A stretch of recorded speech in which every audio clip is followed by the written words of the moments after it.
Salut à tous les amis, bienvenue dans cette petite vidéo. Aujourd'hui on va chasser l'orage, probable orage. C'est pas sûr qu'il y soit pour l'instant, c'est assez chaotique au niveau des radars.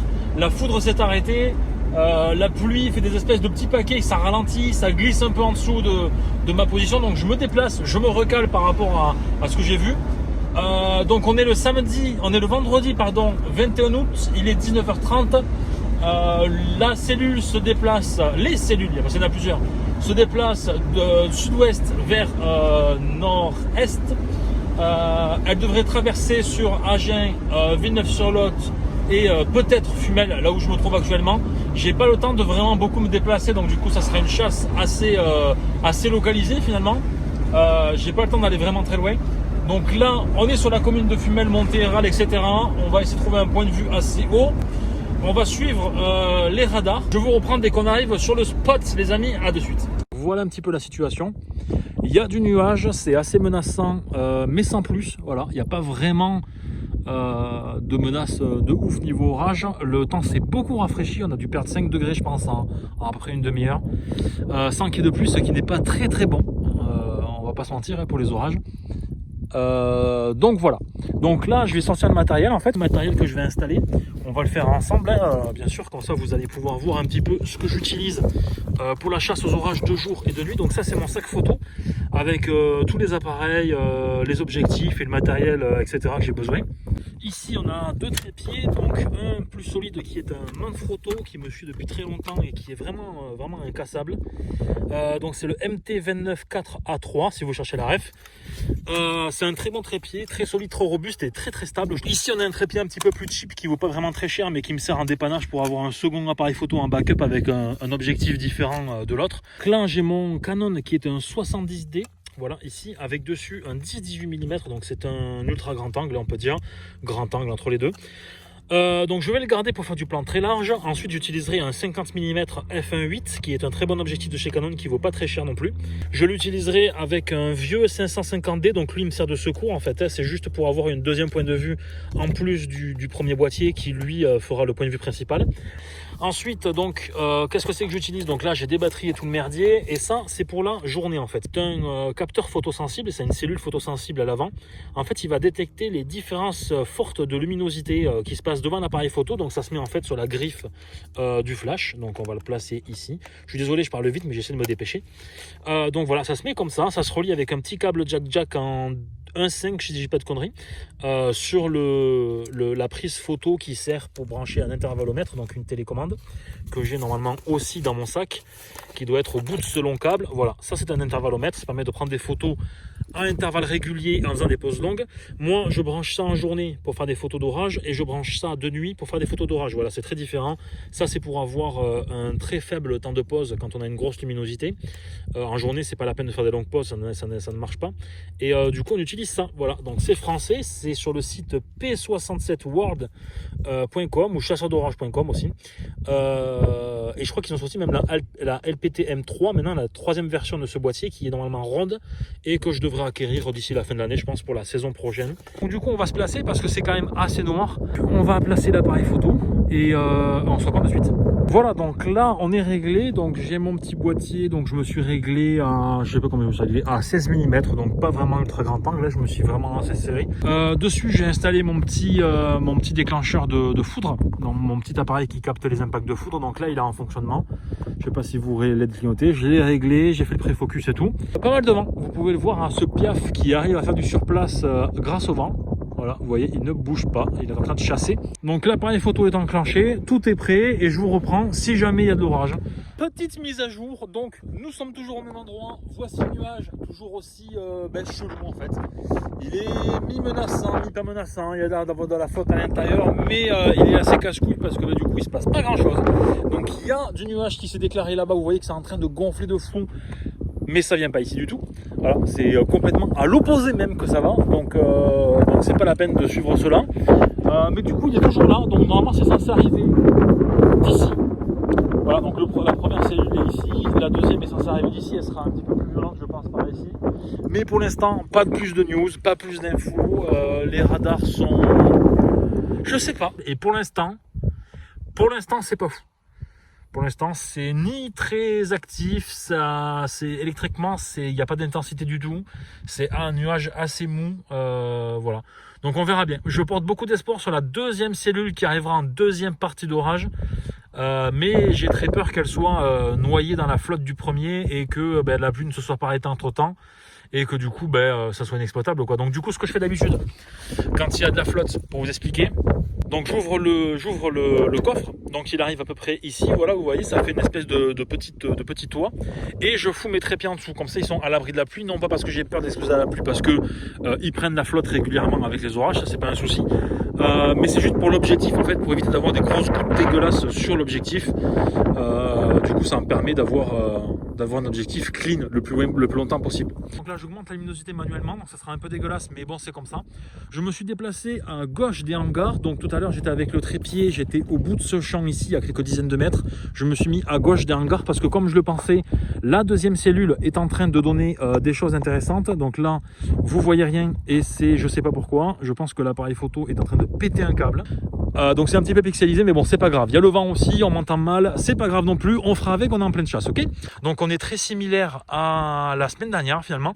Donc pour l'instant les impacts de foudre se situent vraiment ici, sur mon doigt, vraiment tout se passe ici, et un petit peu sur la gauche, mais vraiment là où je vois le plus d'impact c'est vraiment sur ce point là, vous voyez il y en a encore un. Je vais passer à l'intervalomètre parce que maintenant on est en photo de nuit et le capteur n'est pas très performant pour la nuit, forcément c'est fait que pour la journée à la base. Donc je vais faire des pauses longues, vous voyez que ça tabasse un peu, c'est en train de s'activer, c'est en train de s'organiser. C'est très cool. Le vent a changé de direction. À la base, il venait de l'orage vers moi. Maintenant, il vient de mon dos et il va vers l'orage. Donc, il est en train de se faire aspirer par l'orage. Ce qui est plutôt une bonne nouvelle également aussi. Petite update vidéo. Donc, du coup, ça se rapproche, ça se confirme. L'orage est en train de vraiment arriver sur ma position. Donc, c'est nickel. En fait, j'avais bien prévu mon coup. Je me sens moins merdique. Wow, vous l'avez vu cet impact, il était magnifique celui-là. Donc du coup ça se rapproche, il a l'air assez violent niveau foudre. Toujours pareil, pas trop d'internuageux, beaucoup de foudre, beaucoup d'impact au sol. Mais c'est plutôt cool. Mais le problème, bien sûr, comme je disais tout à l'heure, c'est que je suis très exposé là où je suis.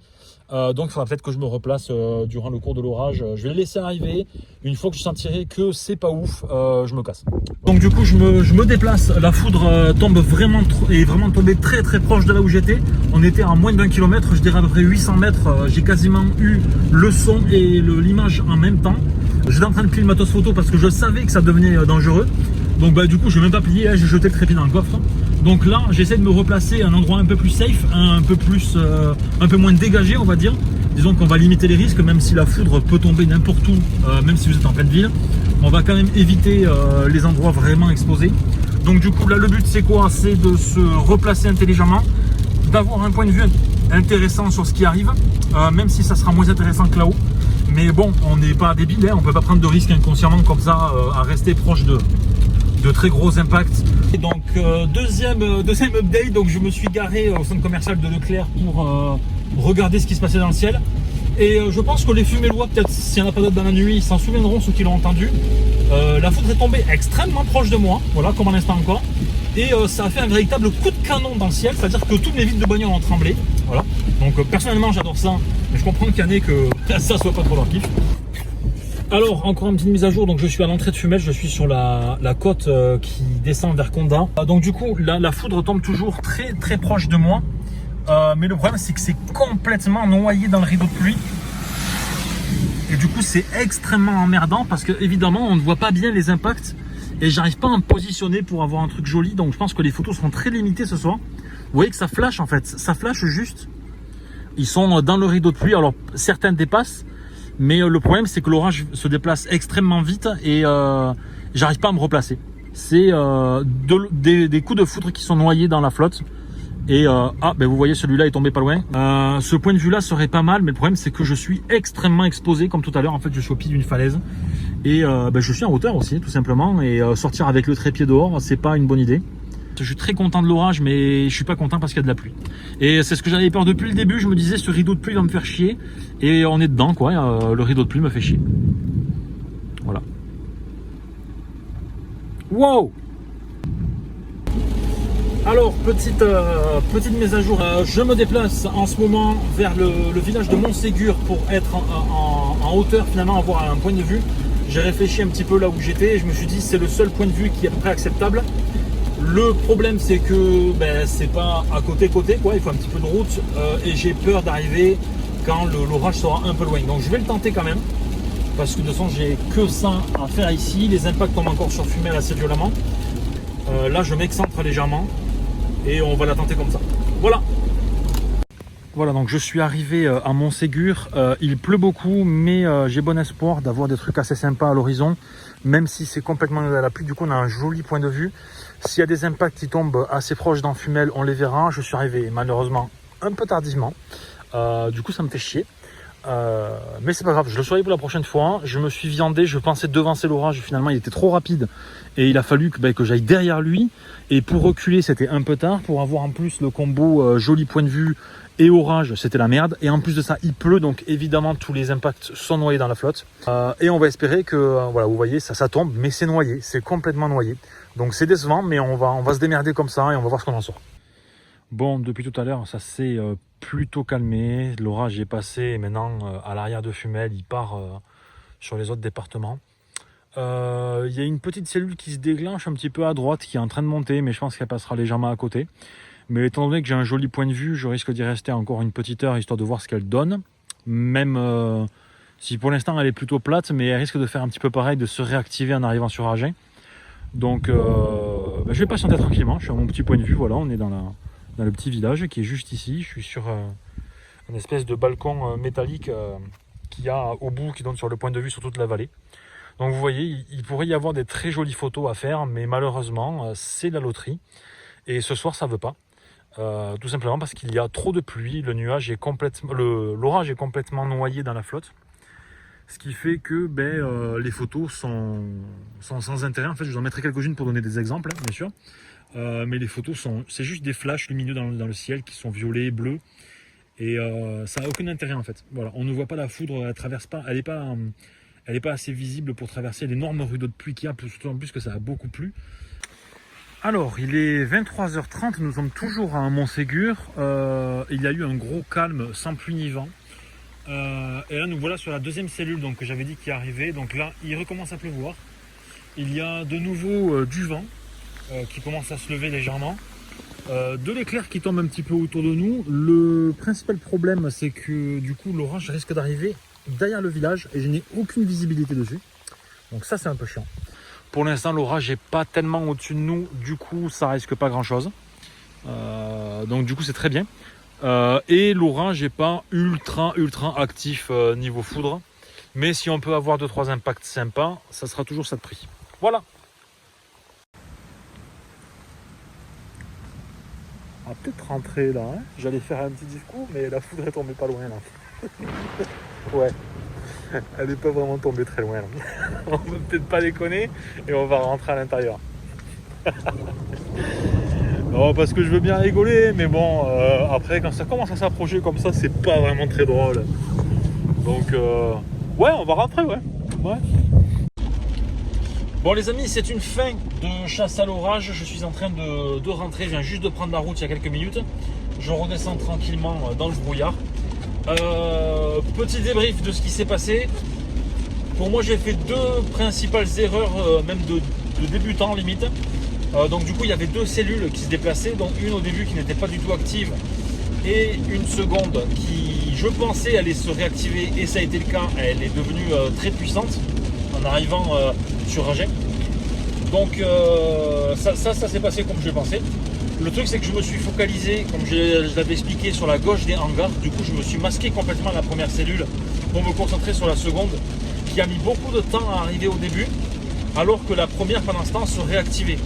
Donc, un mauvais jeu de placement, j'aurais dû me mettre à l'opposé de là où j'étais et avoir les 2 cellules sur la même image pour avoir des belles photos. Donc, du coup, ça c'était ma première erreur. La deuxième erreur, c'est que en faisant ça, j'ai sous-estimé la vitesse d'avancée de l'orage de la deuxième cellule qui est d'un coup partie très vite sur moi et les premiers impacts sont tombés un peu proches. Alors je suis parti juste à temps parce que vraiment ça commençait à taper sec et la deuxième erreur que j'ai faite, et celle-là c'est celle qui me fait le plus chier, c'est que j'étais très indécis dans mon replacement suite à mon premier départ. Donc une fois que j'ai quitté mon spot de début, j'ai hésité longtemps avant de me replacer sur mon spot suivant. Ce qui a eu pour effet de... je me suis fait niquer en fait. Du coup je me suis retrouvé avec un orage vachement avancé. J'ai attendu sous l'orage, donc il y avait des jolis impacts qui tombaient, noyés un peu dans la pluie, mais bon, il y avait des choses à faire. Et je ne trouvais pas de spot. Du coup je me suis dit, putain, il y a celui-là, il faut que j'y aille. Donc du coup je suis monté au point de vue, qui était à peu près 10 minutes de route. Donc j'ai perdu les 10 minutes de temps, plus les minutes que j'ai passées à attendre comme un con sous l'orage, à chercher une nouvelle position. Et quand je suis arrivé, c'était trop tard. Franchement, c'était trop tard. Le plus gros de l'orage était bien passé à l'horizon. Donc voilà, donc j'espère que cette vidéo vous a plu. Cette petite chasse à l'orage improvisée. Je vous mets les photos de la semaine dernière et de ce soir juste après, histoire que vous puissiez avoir un aperçu. Vous avez eu des photos un petit peu brutes et des photos ratées pendant la vidéo. Et on se retrouve bientôt pour de nouvelles aventures. Et n'hésitez pas à me suivre sur Facebook et sur Instagram. Facebook c'est Xeratus tout court je crois. Et sur Instagram c'est _ donc le tiré du 8 Xeratus derrière. Voilà. Donc vous avez les deux comptes. Vous pouvez me suivre pour suivre mes actualités. Et quand je suis en chasse, je poste des petites vidéos. Je vous dis à très vite et surtout, restez à l'abri. C'était Xeratus. Salut.